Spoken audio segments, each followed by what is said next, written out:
Η Beverly Allitt είναι μια από τις πιο διαβόητες γυναίκες serial killer της Βρετανίας. Το 1991 εργαζόταν στη πτέρυγα 4 του παιδιατρικού νοσοκομείου του Γκράθαμ και είχε διαπράξει 4 δολοφονίες και 9 απόπειρες δολοφονίας παιδιών και βρεφών πριν γίνει αντιληπτή και συλληφθεί. Η νοσοκόμα, γνωστή και ως άγγελος του θανάτου, καταδικάστηκε σε 13 φορές ισόβια για τις πράξεις της. Αν σας αρέσουν τα βίντεο και τα βρίσκετε ενδιαφέρον, κάντε εγγραφή στο κανάλι και πατήστε το like για υποστήριξη.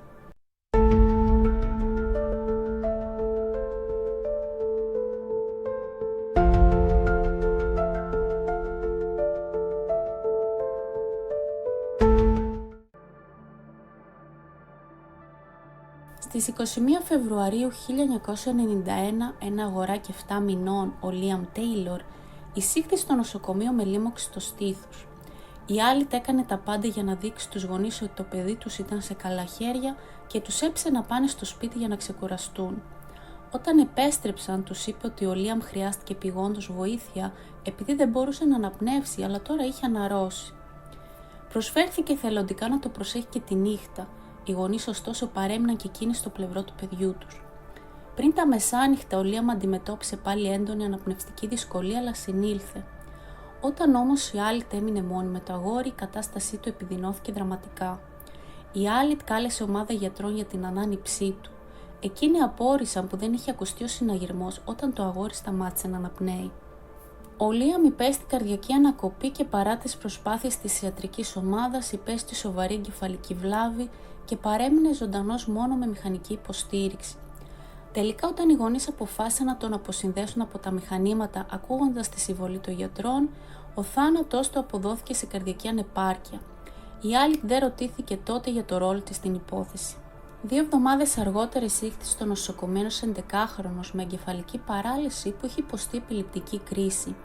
Η Allitt ανέλαβε τη φροντίδα του, ώσπου κάποια στιγμή χρειάστηκε να καλέσει την ομάδα ανάνυψης που βρήκε το παιδί μπλε χωρίς φυγμό. Παρά τις υπεράνθρωπες προσπάθειες των γιατρών, το παιδί δεν συνήλθε.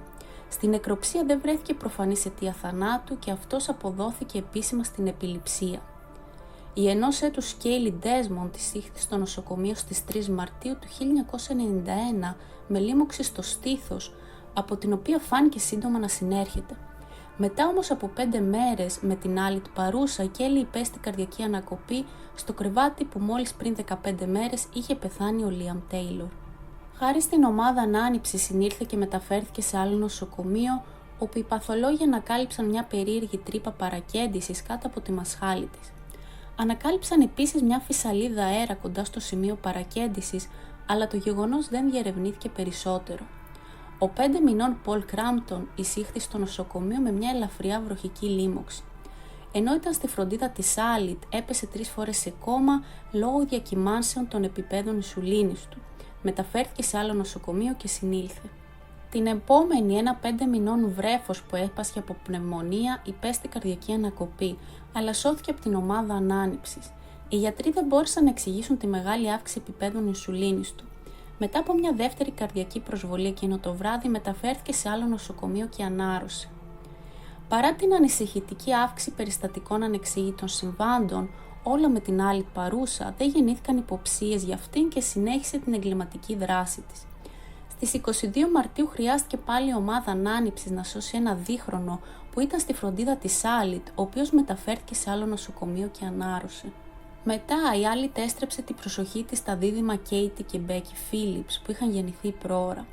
Όσο ήταν στη φροντίδα της Allitt, η Becky εμφάνισε υπογλυκαιμία, αλλά δεν βρέθηκε η αιτία και το βρέφος στάλθηκε για ανάρρωση στο σπίτι. Στη διάρκεια της νύχτας όμως την έπιασαν σπασμοί, φαινόταν να πονάει αφόρητα και πέθανε. Οι γιατροί δεν μπόρεσαν να βρουν την αιτία του θανάτου. Η Katie, η δίδυμη αδερφή της Becky, είχε 2 κρίσεις άπνοιας όσο ήταν στη φροντίδα της Allitt. Τελικά μεταφέρθηκε σε άλλο νοσοκομείο που διαπιστώθηκε ότι 5 από τα πλευρά της είχαν σπάσει και είχε υποστεί σοβαρή εγκεφαλική βλάβη λόγω στέρησης οξυγόνου.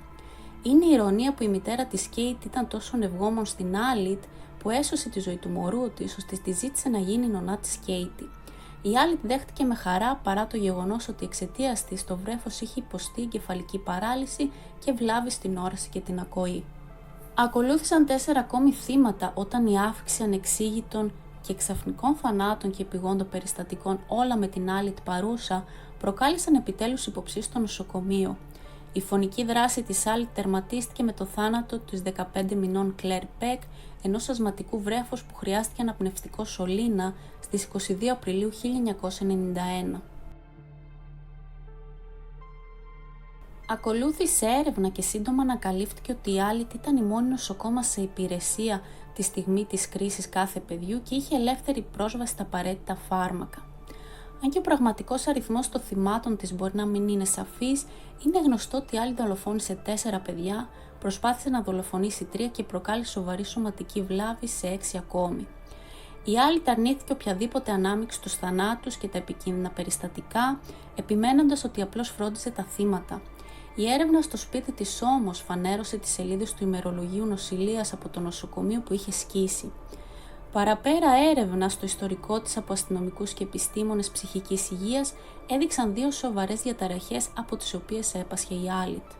Μία είναι το σύνδρομο Μινχάουζεν, κατά το οποίο ο ασθενής προσποιείται ή προκαλεί ο ίδιος συμπτώματα ή σημάδια σωματικής ή ψυχικής ασθένειας για να τραβήξει την προσοχή. Η δεύτερη είναι το σύνδρομο Μινχάουζεν δι' αντιπροσώπου. Αυτό είναι ένα σύνδρομο στο οποίο ο ασθενής προκαλεί σκόπιμα ασθένεια ή τραυματισμό σε ένα άλλο άτομο, συνήθως σε ένα παιδί, για να τραβήξει την προσοχή παριστάνοντας ακολούθως το σωτήρα του. Παραδόξως η Μπέβερλι Άλιτ έπασχε και από τα 2 πράγμα πολύ ασυνήθιστο.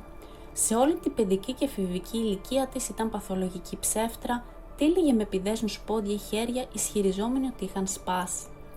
Μετά από πολλές καθυστερήσεις λόγω ασθενειών της με αποτέλεσμα να χάσει 40 κιλά, στις 15 Φεβρουαρίου 1993 άρχισε η δίκη της.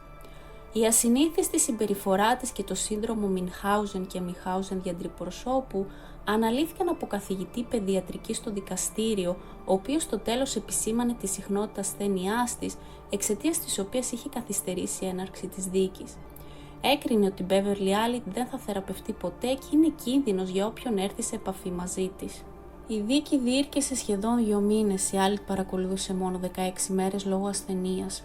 Στις 13 Μαΐου 1993 επιβλήθηκε στην Μπέβερλι Άλιτ ποινή 13 φορές ισόβια κάθριξης για ανθρωποκτονία και απόπειρα ανθρωποκτονίας. Ήταν η πιο σκληρή ποινή που επιβλήθηκε ποτέ σε γυναίκα στη Βρετανία, αλλά σύμφωνα με τον πρόεδρο του δικαστηρίου, ήταν αντίστοιχη με τη τρομακτική ταλαιπωρία των θυμάτων, των οικογενειών τους και την αμηχανία και ντροπή που είχε προκαλέσει στους επαγγελματίες της νοσηλευτικής. Η φρικτή φύση των εγκλημάτων της την έβαλε στη λίστα του Υπουργείου Εσωτερικών με εγκληματίες που δεν θα αποφυλακιστούν ποτέ. Αυτό ήταν το σημερινό μας βίντεο. Πείτε μας τη γνώμη σας για την υπόθεση κάτω στα σχόλια. Αν σας αρέσουν τα βίντεο και τα βρίσκετε ενδιαφέρον, κάντε εγγραφή στο κανάλι, πατήστε το like και το κουδουνάκι για να μην χάνετε κανένα νέο βίντεο.